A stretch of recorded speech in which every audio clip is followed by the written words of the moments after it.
دنوں میں والدین کی نافرمانی کرنا، اور اس کا کل یہ بات ہو چکی ہے کہ اس میں بہت کچھ قصور تعلیم و تربیت میں والدین کا بھی ہوتا ہے۔ ساری توجہ اس کی طرف ہوتی ہے کہ بیٹا اچھا پڑھ لکھ جائے، اور اس میں بھی دنیا کی محبت مضمر ہوتی ہے، چھپی ہوئی ہوتی ہے۔ اچھا پڑھ لکھ جائے گا تو کیا کرے گا؟ ہمارا دست و بازو بنے گا، بہترین تنخواہ پائے گا تو ہم آرام سے عیش کریں گے۔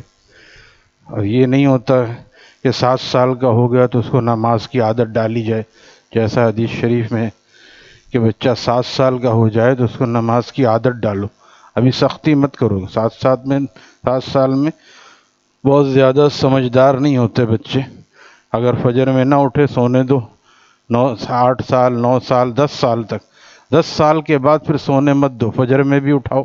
سختی کرو سے مراد یہ، ہر زمانے کی سختی الگ ہوتی ہے۔ اس زمانے میں سختی تھی لکڑی نہ ہٹاؤ، یعنی تھوڑی مار پٹائی کرو۔ فی زمانہ مار پٹائی شروع نہیں کرنی چاہیے، مار پٹائی آخری آپشن ہونا چاہیے۔ جب اس کو روزانہ اٹھایا جائے گا، رات میں بھی اس کو فضائل بتائے جائیں کہ دیکھو بیٹا فجر کی نماز جماعت سے پڑھنا کتنا ضروری ہے اور کتنا ثواب ملتا ہے، تو اس کے بعد پھر صبح اس کو اٹھایا جائے اور چھوڑا نہ جائے۔ بعض دفعہ یہ ہوتا ہے رات کو چلو دیر سے آئیں دعوت وغیرہ سے، بچہ ہے اس کو رہنے دو 11 سال کا 12 سال، اسی طرح عادتیں خراب ہوتی۔ نماز فرض ہے، جس طرح کوئی اماں نہیں چاہتی کہ بچہ بغیر ناشتے کے مدرسے چلا جائے، جو بھی محبت کرنے والی والد کو کھلاتی ہے، خود سے نہیں کھاتا، ہاتھ سے کھلاتی ہے کہ پیچھے دوڑ دوڑ کے مائیں کھلاتی ہیں، تو یہی ہے کہ اس کو نماز بھی پڑھائے وقت پر۔ یہ کون سی اولاد کی محبت ہے کہ نہیں سونے دو بچہ، ابھی چھوٹا بچہ ہے، جس دن 15 سال کا ہوگا اسی دن چلا جائے گا مسجد میں، ایسا کیسے ہو سکتا ہے؟ تو ہم خود والدین جو ہے یہ اپنی نافرمانی کے اسباب ہم خود مہیا کرتے ہیں۔ ایسی جگہ اس کو اسکول میں ڈال دیا، پلٹ کے پوچھتے بھی نہیں ہیں۔ آپ جا کے دیکھیے واٹر پمپ اور بہت سی جگہوں پر کوچنگ کے بڑے بڑے مرکز کھلے ہوئے ہیں، کوئی والدین پوچھتے نہیں بیٹا تم لوگ مغرب عشاء کی نماز کہاں پڑھتے ہو؟ نہیں، مغرب عشاء کی نماز کیا ہے، بس اتنا ایسی پڑھائی کر رہے ہیں کہ یہاں سے ڈائریکٹ جرمنی جائیں گے اور وہاں سے جا کے دنیا کمائیں گے، یا کچھ بھی کریں گے دنیا ہی کمانا۔ یہ کسی کو فکر نہیں ہے کہ میری اولاد عصر مغرب عشاء کہاں پڑھ رہی ہے، کیسے یہ لوگ کیسے آخرت میں کیسے کامیاب ہوں گے۔ ظاہر سے جب آخرت کی کامیابی کا احساس ہم ان کے اندر نہیں جگاتے تو پھر والدین کی فرما برداری کہاں سے ان کے اندر پیدا ہوگی؟ یہی ہوتا ہے جو ہم دیکھ رہے ہیں۔ اس لیے اس میں سارا قصور اولاد کا نہیں ہے، بہت زیادہ قصور والدین کی تربیت کا بھی ہے۔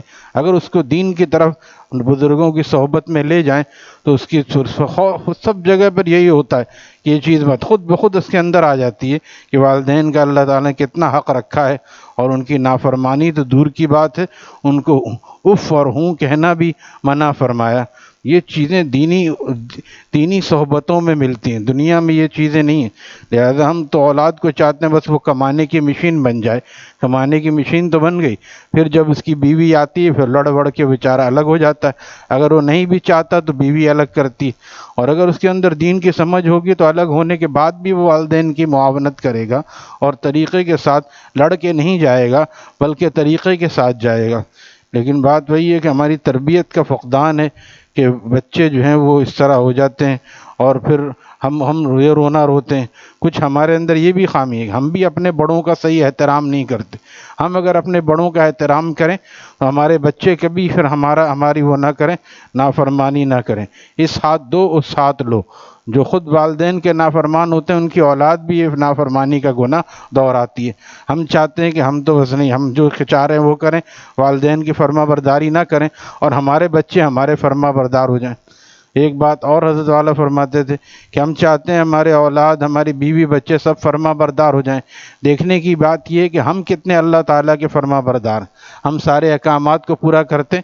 ہم چاہتے ہیں کہ ہمارے زیر نگرانی جتنے ہیں سب فرما بردار ہو جائیں، اور ہم جس کے بندے ہیں اس کی کتنی نافرمانی کر رہے ہیں۔ اگر ہم صحیح ہوں تو پھر کوئی انشاءاللہ نافرمانی نہ کرے۔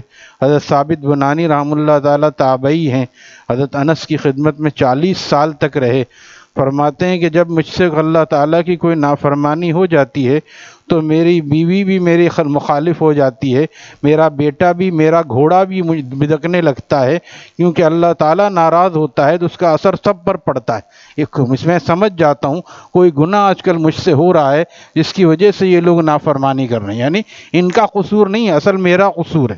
تو اگر میں صحیح ہوں تو انشاءاللہ میرے لیے سارے لوگ صحیح ہوں گے۔ تو فرمایا کہ اس میں میرا قصور مجھے نظر آتا ہے۔ اگر خواجہ صاحب فرماتے ہیں کہ نگاہ اقربا بدلی مزاج دوستاں بدلا، نگاہ اقربا بدلی، اقربا قریب لوگ رشتہ داروں کے، نگاہ اقربا بدلی مزاج دوستاں بدلا، نظر ایک ان کی کیا بدلی کہ کل سارا جہاں بدلا۔ اللہ ناراض ہوتے ہیں تو زمین میں سب طرف الٹے کام نظر آتے ہیں، نافرمانی ہوتی ہے۔ ایک بزرگ سے کسی آدمی نے پوچھا تھا کہ میں جو بھی کام کرتا ہوں الٹا ہو جاتا ہے، سونے پہ ہاتھ ڈالتا ہوں مٹی ہو جاتا ہے، بعض اس کے برخلاف ہوتا ہے، یہ قسمت مقدرات بھی ہوتے۔ تو ان بزرگ نے فرمایا تم بھی الٹے ہو جاؤ۔ کہا کیا مطلب؟ کہا کہ جس طرح، فرمایا کہ جس طرح آپ مہر لگاتے ہیں تو مہر الٹی ہو کر جب مہر لگائی جاتی ہے وہ سیدھا اس میں چھاپ آتا ہے، اس کے جو جواب آتا ہے وہ سیدھا ہوتا ہے، اس کے اندر الٹا لکھا ہوتا ہے، یہ آئینے کی طرح اسے جب یہ لگایا جاتا ہے، اس طرح تم بھی اپنا ماتھا ٹیکو اللہ کے سامنے، تم اللہ کے فرما بردار بن جاؤ، پھر دیکھو کہ تمہارے کام سیدھے ہو جائیں گے۔ جب تم اللہ کے سامنے ماتھا ٹیکو گے تو تمہارے سارے الٹے کام بھی سیدھے ہو جائیں گے۔ تو یہ اصل اس راز کو کم لوگ جانتے ہیں۔ ہم اکثر لوگ آج شکایت کرتے ہیں کہ بچے نافرمان ہو گئے، اور اس میں یہ بھی میڈیا کے شیطان کو ہم نے گھر میں گھسا لیا، ٹی وی دیکھو، آؤ بیٹا، اماں کیا کہہ رہی ہیں، قاری صاحب مجھے بتا رہے ہیں کہ وہ فلاں بچہ جاتا ہے تو اماں کہتے ہیں جاؤ بیٹا پہلے ٹی وی دیکھو، تو مدرسے سے آؤ مائنڈ فریش کرو، ٹی وی وغیرہ دیکھو، پھر بعد میں کھانا کھانا۔ نماز کا نہیں پوچھ رہی ہیں اماں ٹی وی کی ترغیب دے رہی ہیں۔ تو ٹی وی کا ٹیوٹر، غیر کا ٹیوٹر ہے ہمارے گھر میں، وہ تبلیغ کر رہا ہے، وہ کیا سکھا رہا ہے؟ وہ یہی بے باکی سکھا رہا ہے۔ یہ فرما برداری ورداری کیا ہوتا ہے؟ ایک آزاد جیسے جی چاہے ویسے جیو، کچھ میری بھی زندگی ہے، کچھ میری بھی خواہشات ہیں۔ آج کل یہی چل رہا ہے، میرا جسم میری مرضی، میری مرضی کہاں سے چلے گی؟ میں کس کا بندہ ہوں؟ جو جس کا بندہ ہے اس کی مرضی چلتی ہے۔ حضرت حسن بصری رحم اللہ تعالیٰ تابعی ہیں، اور تابعین میں بھی بڑے درجے کے تابعی ہیں۔ وہ فرماتے ہیں کہ ایک غلام خرید کے لائے اور پوچھا کہ اے غلام تیرا کیا نام؟ اس نے کہا کہ غلاموں کا کوئی نام نہیں ہوتا، جو آقا رکھ دے بس وہی نام ہوتا ہے۔